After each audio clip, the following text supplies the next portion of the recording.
Tirmidhi में मौजूद है, हज़रत उस्मान गनी रज़ी अल्लाह अन्हु जब भी कब्रिस्तान जाते तो इतना रोते कि आंसुओं से दाढ़ी भी तर हो जाती। तो सहाबा पूछते आपको तो 3 दफा जन्नत की बिशारत मिली हुई है।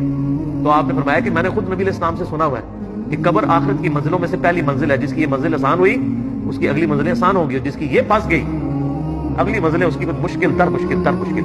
और जिसको 3 दफा जन्नत की बिशारत मिली हो उस पर इतना खौफ का गलबा हो, वो इसीलिए कि अकल ना होवे थे मौजा ही मौजा और अकल होवे थे सोचे ही सोचा। जिसको अकल है ना तो वो हर वक्त डरता रहता है, तो उसको पता है कि खुदा की तकदीर के फैसले ये बड़े सख्त हैं, वो हर वक्त डरता रहता है। और मैं इसमें ये कहता हूँ कि असल में ना अल्लाह ने भी बिशारत उन्हीं को दी है जिनके बारे में कॉन्फिडेंस था के बाद हैकी पैकी नहीं कर लगे। हर बंदे को बिशारत मिलती भी नहीं है। हम में से किसी को टिकट मिल जाए तो सर आप देख लें फिर क्या हो, नहीं मिला हुआ तो तुम्हारे नहीं जा रहे।